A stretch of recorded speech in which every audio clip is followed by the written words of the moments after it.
សួស្តីបងប្អូនទាំងអស់គ្នាស្វាគមន៍មកកាន់ Channel អារ៉ៃសម្រាប់រឿងថ្ងៃនេះដែរខ្ញុំនឹងសង្ខេបរឿងប្រឌិតបែបវិទ្យាសាស្ត្រមួយដែលមានលីឡំនឹងការបាញ់បោះវាប្រហារយ៉ាងជូរចត់របស់អាមេរិកដើម្បីសម្រាប់ជូនបងប្អូនទាំងអស់គ្នាបានស្ដាប់និងទស្សនាជាការកម្សាន្តដែលរឿងរបស់យើងមានចំណងជើងថា Nick ផលិតនៅក្នុងឆ្នាំ2007ហើយសាច់រឿងនិយាយអំពីជីវិតបុរសម្នាក់រស់នៅក្នុងទីក្រុង Las Vegas ដោយរកចំណូលពីការលេងសៀកតូចតាចតែប៉ុណ្ណោះប៉ុន្តែគាត់មានសមត្ថភាពពិសេសក្នុងការមើលឃើញអនាគតគាត់បានព្យាយាមលាក់បាំងសមត្ថភាពពិសេសរបស់គាត់ក្រោយមកជីវិតរបស់គាត់ត្រូវបានរង្គោះរង្គើនៅពេលដែលភ្នាក់ងារ FBI នឹងបានដឹងអំពីសមត្ថភាពពិសេសរបស់គាត់ហើយជឿជាក់ថាគាត់នឹងគឺជាគន្លឹះដ៏សំខាន់ក្នុងការបញ្ឈប់ក្រុមភេរវករដ៏គ្រោះថ្នាក់ដែលកំពុងមានគម្រោងបំផ្ទុះគ្រាប់បែកនុយក្លេអ៊ែរក្នុងទីក្រុងមួយនៃសហរដ្ឋអាមេរិកអញ្ចឹងបើចង់ដឹងដំណើររឿងល្អមើលយ៉ាងណានោះសូមតាមដាននិងទស្សនាជាមួយ admin ទាំងអស់គ្ន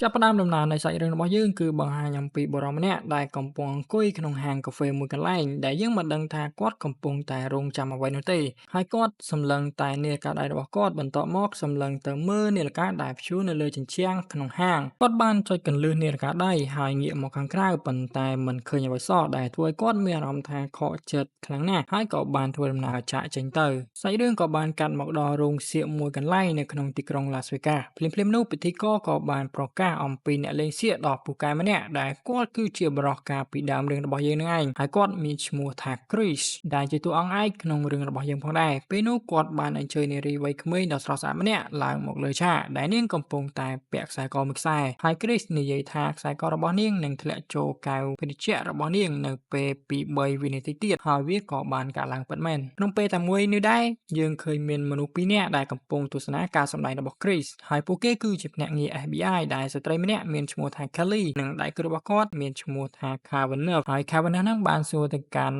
Kelly ថាតើនាងពិតប្រាកដអត់ថាជាបុរសម្នាក់នេះហើយគាត់ឆ្ងល់ខ្លាំងមែនទែនហេតុអ្វីបានជាពួកគេដើរតាមតារាត្លុកនេះទៅវិញក្រោយពីការសម្ដែងចប់ Chris បានប្រាប់ឲ្យយើងដឹងថាមិនទទួលបានកម្រៃច្រើននោះទេពីការសម្ដែងសៀកដូច្នេះគាត់ត្រូវមកលេងល្បែងបន្តិចបន្តួចតែប៉ុណ្ណោះមិនមានការភ្នាល់ធំដុំអ្វីឡើយដើម្បីទទួលបានប្រាក់បន្ថែមក្នុងពេលត្រឡប់ទៅផ្ទះវិញសម្រាប់ការចំណាយលើការរស់នៅរបស់គាត់បន្តទៀតថាគាត់មានសមត្ថភាពពិសេសដែលអាចដឹងថានឹងមានអ្វីកើតឡើងនាពេលអនាគតប៉ុន្តែត្រឹមតែពី3នាទីតែប៉ុណ្ណោះហើយគាត់មិនមែនជាព្រះនោះទេគាត់មិនអាចទស្សទាយអនាគតទូទៅបានទេគាត់អាចមើលឃើញតែអ្វីដែលកើតឡើងចំពោះគាត់តែប៉ុណ្ណោះកាន់មកកាន់កន្លែងត្រួតពិនិត្យសុវត្ថិភាពក្នុងកាស៊ីណូវិញអ្នកគ្រប់គ្រងក៏បានកត់សម្គាល់ថាជា Chris គឺជាអ្នកលេងសៀកដ៏ពូកែហើយឃើញថាគាត់នឹងកំពុងប្រើល្បិចដើម្បីឈ្នះលុយនៅទីនេះដោយមើលទៅមិនស្រួលហ្នឹងអ្នកគ្រប់គ្រងកាស៊ីណូក៏បានបញ្ជូនកងសន្តិសុខឲ្យទៅកាន់តុ Chris តែម្ដងភ្លាមៗនោះ Chris ក៏បានសម្លឹងទៅមើលកាមេរ៉ាសុវត្ថិភាពហើយក៏បានដឹងថានឹងមានរឿងអ្វីកើតឡើងនៅពេលបន្តិចទៀតនេះគាត់ក៏បានក្រោកពីតុនិងធ្វើដំណើរចាកចេញទៅកន្លែងប្រលុយប៉ុន្តែស្រាប់តែឃើញបរិសម្នាក់ដកកំភ្លើងភ្ជុងមកអ្នកទាំងគ្នាដើម្បីគំរាមវាយលុយនៅពេលនោះប៉ូលីសបានព្យាយាមបញ្ឈប់សកម្មភាពបរិសម្នាក់នោះក៏បានបាញ់សម្លាប់ប៉ូលីសនិងនារីកាត់លុយនៅទីនោះតែម្ដងប៉ុន្តែការពិតនោះគឺវាមិនទាន់បានកើតឡើងឡើយដែលនោះគឺជាការមើលឃើញនាពេលអនាគតរបស់ Chris តែប៉ុណ្ណោះមុនពេលដែលបរិសនោះដកកំភ្លើង Chris ក៏បានលោតមកសង្កត់ពីលើគាត់ហើយដកកំភ្លើងចេញស្របពេលដែលប៉ូលីសនឹងក៏បានមកដល់ហើយព្យួងកំភ្លើងទៅកាន់ Chris និងបានស្រែកគំរាម Chris ឲ្យដាក់កំភ្លើងចុះដែលគាត់មើលទៅស្ថានភាពមិនស្រួលនោះក៏បានរត់គេចរកច្រកចេញពីកាស៊ីណូដើម្បីគេចចេញពីការតាមចាប់របស់ពួកគេដោយសារតែ Chris គាត់មានសមត្ថភាពពិសេសអាចមើលឃើញអនាគតនោះគាត់ចាប់ផ្ដើមដើរធ្វើដោយធម្មតានិងបានធ្វើសកម្មភាពផ្សេងៗដែលធ្វើឲ្យក្រុមសន្តិសុខកាស៊ីណូតាមចាប់គាត់នោះរកគាត់មិនឃើញឡើយចំណែកឯកន្លែងត្រួតពិនិត្យកាមេរ៉ាសុវត្ថិភាពវិញមេរបស់ពួកគេនោះពិតជាខឹងខ្លាំងមែនទែនទោះបីជា Chris ដើរកាត់មុខពួកគេហើយនឹងក៏ពួកគេនៅតែមើលមិនឃើញគាត់ទៀតបន្ទាប់មក Chris ក៏បានបដូរសម្លៀកបំពាក់បន្លំខ្លួននិងចេញមកខាងក្រៅបានសម្រេចនិងបានលួចឡានគ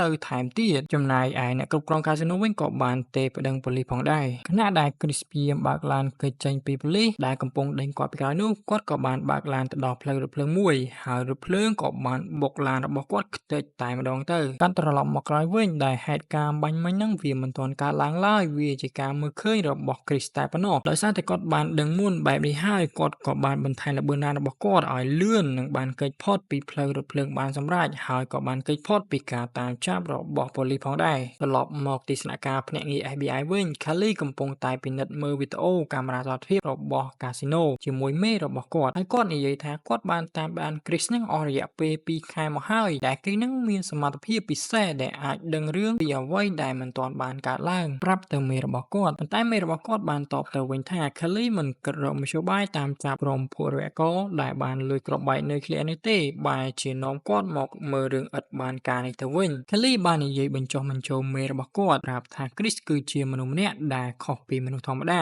នឹងធ្វើរឿងនឹកស្មានមិនដល់ហើយបើសិនបើពួកគេអាចចាប់ Chris បាននោះនឹងអាចប្រើសមត្ថភាពរបស់គាត់ដើម្បីតាមរកគ្រាប់បែកនៅឃ្លាដែលបានបាត់នោះឃើញជាមិនខានហើយមេរបស់គាត់បានឆ្លើយយកព្រមនិងបានទុកពេល5ថ្ងៃសម្រាប់តាមចាប់ Chris ឲ្យបានកាន់មកកាន់ Chris វិញបានបើកឡានដែលគាត់បានលួចគេនឹងចូលទៅក្នុងយានដ្ឋានមួយកន្លែងរបស់បុរសចំណាំម្នាក់ដែលកំពុងរងចាំគាត់ដើម្បីលេងបុព្វយាហើយបុរសចំណាំម្នាក់នោះក៏បានសួរគាត់ថាតើនាឡិកាដៃរបស់គាត់នឹងវិលមកទាន់ពេលវេលាដែរអត់ប៉ុន្តែ Chris ក៏បាននិយាយថាគាត់មិនបានកត់សម្គាល់ឡើយក្នុងពេលនោះ Kelly កំពុងវិភាគចលនារបស់ Chris នៅក្នុងកាមេរ៉ាសុវត្ថិភាពហើយនាងឈានដល់ការសន្និដ្ឋានថា Chris នឹងត្រូវមើលយ៉ាងហោចណាស់1នាទីកន្លះទៅមុខដើម្បីដឹងថាមានរឿងអ្វីកើតឡើងភ្លាមៗនោះ Chris ក៏បានងាកមើលនាឡិកាដៃរបស់គាត់ហើយមានអារម្មណ៍ថាបន្តិចទៀតនេះក្រុមប៉ូលីសនឹងមកដល់ហើយបុរសចំណាំម្នាក់នោះក៏បានប្រាប់គាត់ថាឲ្យរត់ទៅប៉ុន្តែ Chris ថានៅចង់ចាំមើលសិនតើពួកគេនឹងត្រូវការអ្វីពេលនោះ Kelly ក៏បានមកដល់ហើយចាប់ផ្ដើមនិយាយប្រាប់គាត់ព័ត៌មានលម្អិតអំពីគ្រាប់បែកនុយក្លេអ៊ែរដែលបានត្រូវគេលួចចូលមកក្នុងសហរដ្ឋអាមេរិកហើយបានសូមឲ្យគាត់នឹងប្រើសមត្ថភាពពិសេសរបស់គាត់ដើម្បីជួយពួកគេរកឲ្យឃើញវាត្រឡប់មកវិញប៉ុន្តែ Chris និយាយទៅវិញថា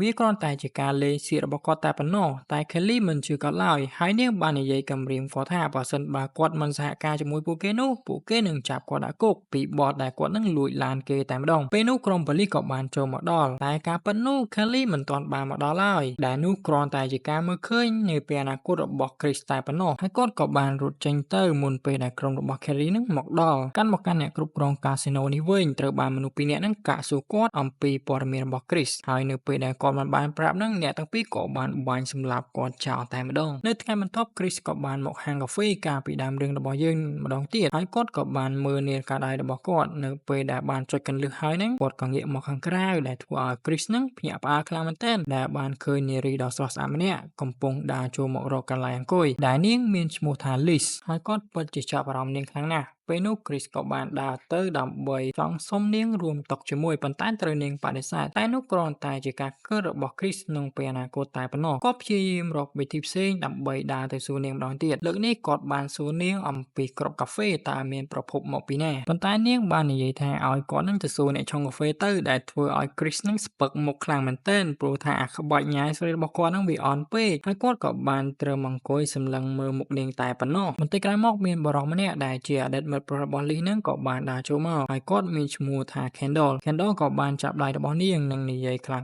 ៗថែមទៀតនៅពេលដែលឃើញបែបនេះ Chris ក៏បានប្រើសមត្ថភាពពិសេសរបស់គាត់ដែលមើលឃើញអនាគតនឹងដើម្បីចូលទៅជួយ Lee ហើយ Kendall ក៏បានវាយមកកាន់គាត់តែ Chris គិតមិនឲ្យ Kendall នឹងវាយគាត់ត្រូវមួយដៃឡើយប៉ុន្តែចូលមកដល់ពេលវេលាពិតប្រាកដវិញនៅពេលដែល Chris ចូលទៅជួយ Lee នោះ Kendall ក៏បានវាយគាត់មួយដៃដែលធ្វើឲ្យគាត់នឹងដួលខ្ពកទៅនឹងដីតែម្ដងហើយ Lee ក៏បានស្រែកដេញឲ្យ Kendall នឹងចេញទៅបន្ទាប់មកនាងក៏បានទៅជួយលើ Chris ឲ្យក្រោកឡើងហើយពួកគេក៏បានអង្គុយនិយាយគ្នាពីនេះពីនោះបន្តិចទៅក្រោយមក Chris ក៏បាននិយាយអូកាឡាថាគាត់នឹងនៅតំបន់ Flagstaff ដោយសារតែឡានរបស់គាត់នឹងត្រូវបានគេលួចបាត់ហើយអញ្ចឹងតើគាត់អាចសុំទៅជាមួយនាងបានអត់ហើយ Lee នឹងរៀងស្ទាក់ទើបន្តិចដែរប៉ុន្តែនាងក៏បានឆ្លើយយកព្រមទៅដោយសារតែពួកគេនឹងក៏ត្រូវទៅផ្លូវជាមួយគ្នាផងដែរហើយពួកគេក៏បានធ្វើដំណើរចាក់ចេញទៅចំណែកឯ Kelly និងភ្នាក់ងារ FBI របស់គាត់នឹងក៏បានមកដល់ហាងកាហ្វេនឹងដែរហើយបានសួរនាំអំព័ត៌មានអំពី Chris ថាពេលនេះបានមកហាងកាហ្វេនឹងអត់ហើយបុគ្គលិកនេះនៅទីនោះក៏បានប្រាប់ថា Chris នឹងតែងតែមកហាងកាហ្វេនឹង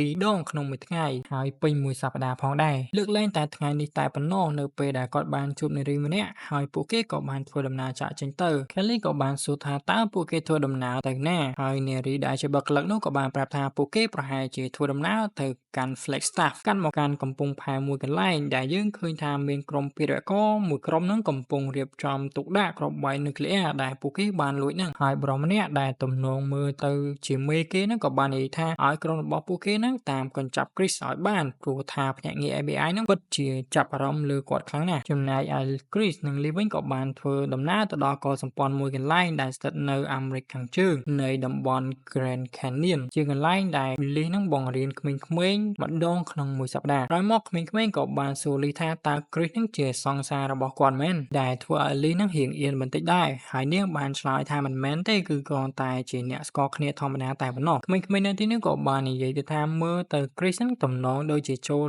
ចិត្ត Liz ខ្លាំងណាស់ដែលធ្វើឲ្យ Liz នឹងលួចញញឹមបន្តិចដែរមកដល់ពេលយប់ឡើងពួកគេក៏បានធ្វើដំណើរត្រឡប់ទៅវិញប៉ុន្តែមកដល់កន្លែងមួយនឹងត្រូវបានគេដាក់ប្រហាមឃាត់ព្រោះថានៅខាងមុខនឹងមានការបាក់ដីធ្លាក់ពីលើភ្នំដោយសារតែមានភ្លៀងនឹងខ្លាំងពេកហើយពួកគេទាំងពីរនឹងក៏ត្រឡប់ទៅរកផ្ទះសំណាក់នៅចិត្តនោះដើម្បីសម្រាកពេលដែលទៅដល់នោះដោយសារតែបន្ទប់នោះមានក្រែតែមួយព្រីសនឹងក៏បានឲ្យលីសនឹងគេងនៅនឹងទៅចំណែកគាត់នឹងទៅគេងនៅក្នុងឡានក៏បានដែរកាន់មកដល់ទីស្នាក់ការភ្នាក់ងារ FBI វិញ Kelly និងក្រុមរបស់នាងពិតជាមមាញឹកខ្លាំងណាស់ក្នុងការតាមរកកន្លែងដែល Chris នឹងស្នាក់នៅទីបំផុតពួកគេក៏បានរកឃើញថា Chris នឹងស្នាក់នៅផ្ទះសំណាក់មួយកន្លែងនៅក្នុងតំបន់ Flagstaff ចំណែកឯមេភ្នាក់ងារ FBI វិញក៏បានប្រាប់ទៅក្រុមរបស់គាត់ថាគាត់បានកំណត់ទីតាំងច្បាស់លាស់នៃក្រុមភេរករដែលបានលួចគ្រាប់បែកនុយក្លេអ៊ែននឹងយកទៅរហូតដល់ 95% ឯណោះហើយវាស្ថិតនៅភាគខាងត្បូងនៃរដ្ឋ California ប៉ុន្តែ Kelly បាននិយាយថាចង់ឲ្យក្រុមភ្នាក់ងារ FBI ទាំងអស់ហ្នឹងទៅតាមចាប់ Grayson ដើម្បីឲ្យគាត់នឹងជួយក្នុងការទៅរកគ្រាប់បែកនុយក្លេអ៊ែរនៅពេលដែលក្រុមភ្នាក់ងារ FBI នឹងធ្វើដំណើរចេញទៅក៏យើងឃើញមានក្រុមភេរករម្នាក់ហ្នឹងដែលតាមដានក្រុម FBI បានប្រាប់ទៅមេរបស់គេហើយពួកគេក៏ធ្វើដំណើរចេញទៅតាមក្រុម FBI ហ្នឹងដើម្បីទៅរក Chris ផងដែរត្រឡប់មកកាន់ផ្ទះសំណាក់វិញពេលព្រឹកឡើងហ្នឹង Chris ក៏បានលេងសៀកឲ្យចេញផ្កាកន្លងមួយតងដើម្បីឲ្យទៅកាន់ Liz នៅពេលដែលនាងចេញពីបន្ទប់ទឹកហ្នឹងគាត់ក៏បានសរសើរនាងថានាងពិតជាស្អាតណាស់ហើយគាត់ក៏បានថើបមាត់របស់នាងនិងចំណាយពេលផ្អែមល្ហែមជាមួយគ្នានៅកន្លែងហ្នឹងទៅរីឯក្រុម FBI វិញដែលដឹកនាំដោយ Kelly ក៏បានជាអាធម្មភេកជ្ជៈហ្នឹងមកជិតដល់កន្លែងដែល Chris កំពុងនៅហើយភ្លាមៗនោះ Kelly ក៏បានទទួលទូរស័ព្ទពីទីស្នាក់ការ FBI ថាពួកគេនឹងកំពុងមានមនុស្សតាមដានផងដែរហើយ Chris ដែលកំពុងដេកសុកៗនោះក៏បានបើកភ្នែកឡើងហាក់បីដូចជាបានដឹងរឿងរ៉ាវអ្វីមួយបានកើតឡើងអញ្ចឹងក៏លេចមកមើល Kelly ដែលជាភ្នាក់ងារ FBI និងដៃគូរបស់គាត់នឹងកំពុងខ្លំមើលពីច្រាំម្ខាងទៀតនៃផ្ទះសំណាក់ហើយពេលនោះស្រាប់តែឃើញ Liz នឹងដើរចេញមកដើម្បីទៅរកទិញអាហារពេលព្រឹកសម្រាប់ Chris ហើយ Kelly នឹងក៏បានបើកឡានស្កាត់ Liz និងបាននាំនាងចូលទៅក្នុងឡានផងដែរពេលនោះក៏យើងឃើញមានក្រុមភេរករនឹងកំពុងតែខ្លំមើលសកម្មភាពរបស់ពួកគេពីចម្ងាយដូចគ្នាហើយ Kelly នេះវិញបានប្រាប់និងបង្ហាញវីដេអូសកម្មភាពរបស់ Chris ពីកាមេរ៉ាសមត្ថភាពនៅក្នុងកាស៊ីណូទៅកាន់ Liz ដែលគាត់ព្យាយាមបញ្ឈប់បុរសម្នាក់ដែលកំពុងកាន់កាំភ្លើងនៅក្នុងកាស៊ីណូហើយគាត់បានប្រាប់ប៉ូលីសថាបុរសម្នាក់នោះនឹងបាញ់មនុស្សពីរនាក់នៅទីនេះ Kelly បាននិយាយថា Chris នឹងគឺជាមនុស្សវង្វេងស្មារតីដែលអាចបង្កគ្រោះថ្នាក់បានគ្រប់ពេលវេលាដែលធ្វើឲ្យ Liz នឹងមានអារម្មណ៍ថាភ័យខ្លាចខ្លាំងណាស់ហើយ Kelly នឹងបាននិយាយបញ្ចុះបញ្ចូលថាឲ្យនាងនឹងព្រមជួយពួកគេទៅហើយនឹងសហការផងដែរហើយ Kelly ក៏បានប្រគល់ថ្នាំងងុយដេកមកកំប៉ុងនឹងទៅកាន់ Liz ថែមទៀតដើម្បីឲ្យនាងនឹងដាក់ក្នុងភេសជ្ជៈហើយឲ្យ Chris ផឹកវាដែលថ្នាំងុយដេកហ្នឹងវាមានប្រសិទ្ធភាពតែ5នាទីតែប៉ុណ្ណោះហើយ Liz ខ្លួនឯងហ្នឹងក៏មានរយៈពេល5នាទីដែរសម្រាប់ធ្វើរឿងមួយនេះតមក Liz ក៏បានឆ្លើយយល់ព្រមជាមួយពួកគេទៅនៅពេលដែល Liz ត្រឡប់មកបន្ទប់របស់គាត់វិញហ្នឹងក៏បាននិយាយប្រាប់ Chris ថាឲ្យគាត់ទៅងុយទឹកនិងលុបមុខលុបអីសិនទៅចាំនាងធ្វើអាហារពេលព្រឹកឲ្យញ៉ាំក្នុងកំឡុងពេលនោះដែរហ្នឹងក្រុមភេរករក៏បានត្រៀមកំភ្លើង Snap រួចជាស្រេចដើម្បីស្វាគមន៍ Chris គឺថានៅពេលដែល Chris ហ្នឹងដើរចេញមកខាងក្រៅហ្នឹងគឺពួកគេបាញ់សម្លាប់គាត់តែម្ដងក៏លេចមកមើល Liz នេះវិញនាងបានដាក់ថ្នាំងុយដេកនឹងចូលទៅក្នុងទឹកក្រូចរបស់ Chris ប៉ុន្តែនៅពេលដែល Chris ចេញពីទឹករៀបនឹងផឹកទៅហើយនោះ Liz ក៏បានប្រាប់ថាកុំឲ្យផឹកឲ្យសោះហើយនាងបានរៀបរាប់ប្រាប់គាត់ពីអ្វីគ្រប់យ៉ាងដែលបានកើតឡើងបន្ទាប់មក Chris ក៏បានបដូរទឹកក្រូចនឹងជាមួយនឹងទឹកក្រូចមួយទៀតដែលមិនបានដាក់ថ្នាំនិងបានដើរចេញទៅយកខាងក្រៅដើម្បីផឹកវាចំណែកឯក្រុមភេរករវិញនៅពេលដែលឃើញ Chris ចេញមកខាងក្រៅហើយនោះក៏បានព្យាយាម Snap ទៅកាន់គាត់ផងដែរតែដោយសារតែបាំងសសរនឹងធ្វើឲ្យពួកគេមិនអាចកំណត់គោលដៅបាញ់ Chris បានឡើយហើយ Chris ក៏បានត្រឡប់ចូលទៅក្នុងបន្ទប់វិញនិងព្យាយាមបញ្យល់ Liz រឿងរ៉ាវគ្រប់យ៉ាងដែលបរំនៅក្នុងកាស៊ីណូនោះបាញ់សម្លាប់មនុស្សពីរនាក់ថាវានឹងមិនទាន់កើតឡើងនោះទេប៉ុន្តែ Liz នឹងគិតថាជំងឺវង្វេងរបស់គាត់នឹងប្រហែលជារើឡើងទៀតហើយតែ Chris នឹងបាននិយាយថាគាត់មិនអីនោះទេគាត់បានបញ្ជាក់ឲ្យ Liz ឃើញពីសមត្ថភាពពិសេសរបស់គាត់ដោយចាប់ផ្ដើមបដូរប៉ុស្តិ៍ទូរទស្សន៍និងដកស្រង់ពាក្យពេចន៍អ្វីៗដែលមនុស្សនិយាយនៅលើទូរទស្សន៍នោះមុនពេលដែលពួកគេនិយាយ Can't get lost in the woods if you never go into the woods. Can't get lost in the woods if you never go into the woods. ហើយគាត់ព្យាយាមបញ្យល់ទៅថាគាត់អាចមើលឃើញព្រឹត្តិការណ៍នាពេលអនាគតដែលនឹងកើតឡើងមកលើគាត់តែប៉ុណ្ណោះហើយត្រឹមតែ2នាទីទៅអនាគតលើកលែងតែពេលដែលគាត់បានជួបនាងហ្នឹងគឺធ្វើឲ្យគាត់ហ្នឹងបានមើលឃើញក្នុងរយៈពេលវែងនិងប្រាប់នាងពីអ្វីដែលក្រុម FBI ហ្នឹងចង់ឲ្យគាត់ជួយក្នុងការរកគ្រាប់បែកនុយក្លេអ៊ែរដែលធ្វើឲ្យ Lee ហ្នឹងមានអារម្មណ៍ថាព្រួយបារម្ភផងដែរបន្ទាប់មក Chris បានឲ្យស្រោមសមុទ្រមួយទៅកាន់ Lee ហើយប្រាប់នាងថាឲ្យអានអ្វីដែលគាត់បានសរសេរនៅលើក្រដាសរួចរងចាំ45វិនាទីមុននឹងធ្វើអ្វីតាមអ្វីដែលគាត់បានសរសេរចំណែកឯក្រុមរបស់ Kelly ដែលកំពុងរងចាំ Lee ហ្នឹងមើលទៅយូរពេកហើយនាងក៏មានអារម្មណ៍ថាមិនស្រួលនឹងបាននាំគ្នាហ្នឹងចេញមកខាងក្រៅហើយបានឃើញ Chris ហ្នឹងកំពុងឈរសម្លឹងមើលនាងពីចម្ងាយផងដែរបន្ទាប់មក Chris បានមើលនាឡិកាដៃរបស់គាត់រួចក៏បានលោតចុះពីច្រាំងថ្មនៃផ្ទះសំណាក់មកខាងក្រោមហើយក្រុម FBI ហ្នឹងក៏បានចុះទៅតាមពីក្រោយដើម្បីដេញតាមចាប់គាត់ផងដែររីឯក្រុមភេរកោវិញនៅពេលដែលបានឃើញ Chris កំពុងរត់បែបនេះក៏បានព្យាយាមតម្រង់កាំភ្លើងនិងបាញ់សម្ដៅមកកាន់គាត់ប៉ុន្តែត្រូវបាន Chris ហ្នឹងកិច្ចប្រកកាំភ្លើងបានផុតគ្រប់គ្រាប់តែម្ដង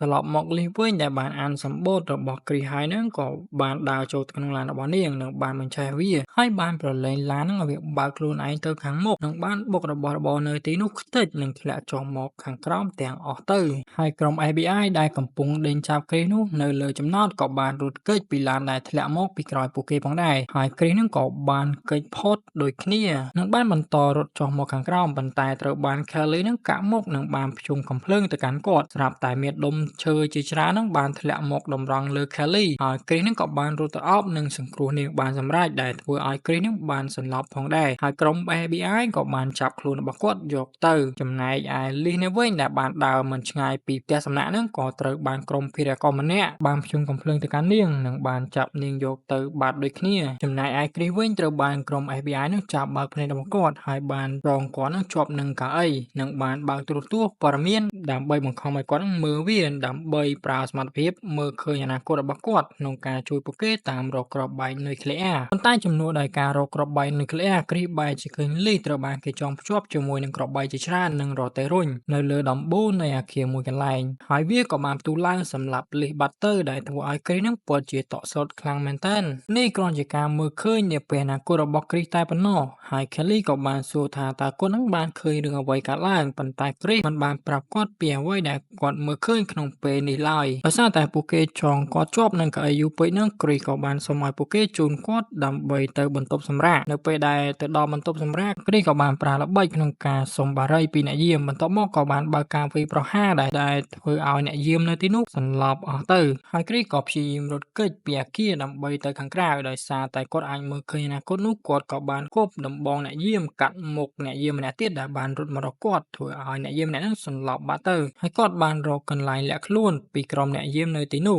និងបានរត់គេចចេញមកខាងក្រៅបានសម្រេចហើយក្រុមរបស់ Kelly ហ្នឹងក៏បានរត់តាមផ្លូវពីក្រោយ Chris ផងដែរដើម្បីចាប់គាត់ត្រឡប់មកវិញចំណែកឯ Chris វិញបានរត់សម្ដៅទៅអគារមួយនិងឡើងទៅលើដំបូលដែលគាត់បានឃើញក្នុងពេលអនាគតនោះហើយ Kelly ក៏បានប្រាប់ឲ្យក្រុមរបស់នាងចាំនៅខាងក្រោមនោះហើយទុកឲ្យនាងទៅតាម Chris តែម្នាក់ឯងពេលដែលទៅតាមដល់លើដំបូលហើយ Kelly ក៏បានសួរ Chris ថាតើគាត់បានឃើញអ្វីហើយ Chris ក៏បានប្រាប់នាងនៅអ្វីដែលគាត់បានឃើញក្នុងពេលអនាគតនោះផងដែរថានៅលើដំបូលនេះនឹងមានក្រុមភេរកររៀបចំដើម្បីសម្លាប់ Lee ក្នុងរយៈពេល2ម៉ោងទៀតហើយ Lee បានប្រាប់គាត់ថាក្រុមភេរករកំពុងតែប្រើនាងធ្វើជានុយដើម្បីឲ្យ Chris នឹងចេញមកក្រៅនិងធ្វើការបាញ់សម្លាប់គាត់ហើយ Chris និង Kelly ក៏បានរៀបចំផែនការមួយដែលឲ្យ Chris ដើរចេញទៅខាងក្រៅនៃដំបូលដើម្បីឲ្យ Sniper ដែលលបចាំបាញ់គាត់នឹងនៅពេលដែលឃើញ Chris ដើរចេញមក Sniper នោះក៏បានបាញ់គាត់តែម្ដងប៉ុន្តែ Chris ធ្វើពូជជាត្រូវគ្រាប់កំភ្លើងស្លាប់ហើយ Kelly បានបញ្ជា Helicopter នឹងធ្វើការបាញ់ប្រហារសម្រាប់ Sniper នោះពីក្រោយបាត់ទៅ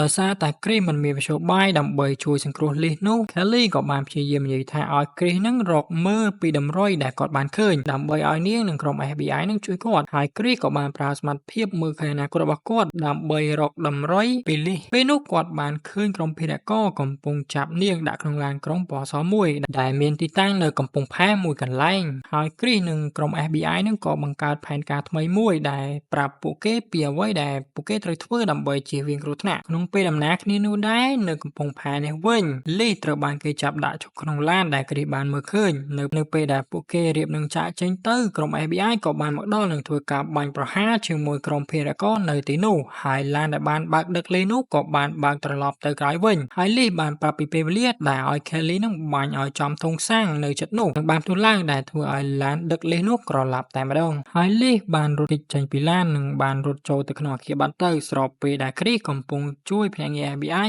គេចចេញពីការលបបាញ់របស់ក្រុមភេរករពេលធ្វើដំណើរឆ្ពោះទៅកាន់អគារដែលលីបានរត់ចូលនោះចំណែកឯលីនេះវិញត្រូ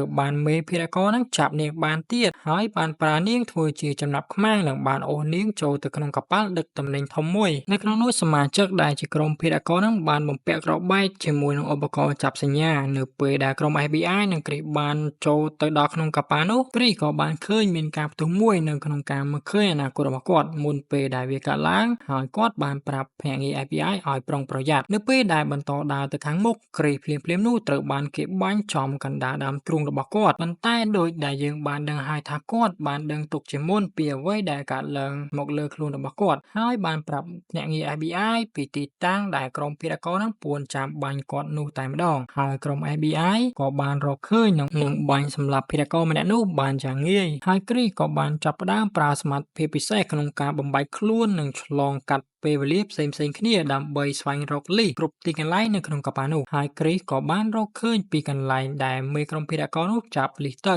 ពេលដែលក្រុម FBI និងគ្រីសបានទៅដល់មេក្រុមភេរករបានស្រែកគំរាមគ្រីសថាបើសិនជាគាត់ហ៊ានដើរចូលមកហ្នឹងគាត់នឹងបាញ់សម្លាប់គ្រីសចោលតែម្ដងហើយគ្រីសក៏បាននិយាយប្រាប់មេភេរករនឹងថាគាត់បានឃើញទីបញ្ចប់ទាំងអស់ហើយវាគ្មានអ្វីល្អសម្រាប់គាត់នោះទេអញ្ចឹងគាត់គួរតែដោះលែងលីទៅហើយគ្រីសក៏បានចាប់ផ្ដើមដើរទៅរកពួកគេមេក្រុមភេរករក៏បានបាញ់គាត់ប៉ុន្តែគ្រីសបានប្រើសមត្ថភាពបាញ់ភាគឆ្លងពេលវេលានិងធ្វើឲ្យមេក្រុមភេរករនឹងបាញ់គាត់មិនត្រូវឡើយនៅពេលដែលបាញ់អស់គ្រាប់ហើយនឹងមេក្រុមភេរករនឹងក៏បានដកតេឡេមកដើម្បីបំរុងចុចបន្ទុកក្របបែកពេលនោះ Kelly ក៏បានដកកំភ្លើងបាញ់ចំកណ្ដាលក្បាលនិងបញ្ចប់ជីវិតរបស់គាត់បាត់ទៅហើយគ្រីសព្យាយាមនិយាយលួងលោមលីដោយប្រាប់នាងថាវាបានចប់ហើយប៉ុន្តែ Kelly ប្រាប់ពួកគេថានៅមិនទាន់រកឃើញក្របបែកនុយក្លេអ៊ែរនោះទេហើយពួកគេត្រូវតែស្វែងរកវានៅទីតាំងនេះភ្លាមៗខណៈដែលគ្រីសដឹងថានឹងមានអ្វីកើតឡើងនៅក្នុងតំបន់ដែលគាត់កំពុងរកនៅពេលអនាគតរបស់គាត់នោះថាមានអ្វីមួយដែលខុសបាត់ទៅហើយKelly សួរពីអ្វីដែលគាត់បានមើលឃើញប៉ុន្តែគ្រីសគ្រាន់តែនិយាយថាគាត់បានបង្កើតកំហុសមួយបាត់ទៅហើយស្រែកថាវាកំពុងកើតឡើងមកហើយភ្លាមៗនោះគ្រាប់បែកនុយក្លេអ៊ែរក៏បានផ្ទុះឡើងដែលកំទេចនៅទីនោះខ្ទេចអស់ទៅមួយសន្ទុះក្រោយមកយើងឃើញថាគ្រីសនឹងកំពុងតែដេកនៅលើគ្រែបន្ទប់នៃផ្ទះសំណាក់ណានោះវិញហើយរឿងរ៉ាវដែលយើងបានឃើញទាំងអស់ហ្នឹងគ្រាន់តែជាការមើលឃើញនាពេលអនាគតរបស់គ្រីសតែប៉ុណ្ណោះហើយគាត់បានក្រោកឡើងនិងទេទូរស័ព្ទទៅកាន់ Kelly ប្រាប់ថាគាត់នឹងជួយពួកគេហើយពួកគេត្រូវតែធានាសុវត្ថិភាពឲ្យលីផងដែរហើយគាត់ក៏បានដើរទៅដាស់លីដែលកំពុងគេប្រាប់ថាគាត់មានភារកិច្ចសំខាន់ដែលត្រូវធ្វើហើយគ្រីសបានប្រាប់នាងថាគាត់នឹងត្រឡប់មកវិញប្រសិនបើនាងចាំគាត់ហើយគាត់បានធ្វើដំណើរចាកចេញទៅជាមួយភ្នាក់ងារ FBI ហើយសាច់រឿងរបស់យើងក៏បានកាត់ចប់តែត្រឹមនេះផងដែរអរគុណអ្នកនរគ្នាដែលបានចំណាយពេលវេលាក្នុងការទស្សនាការសម្ដែងរឿងរបស់ Admin ហើយបើចូលចិត្តវីដេអូនេះកុំភ្លេចចុច Like និង Subscribe ម្នាក់វិញផងជួបគ្នានៅវីដេអូក្រោយបាយបាយ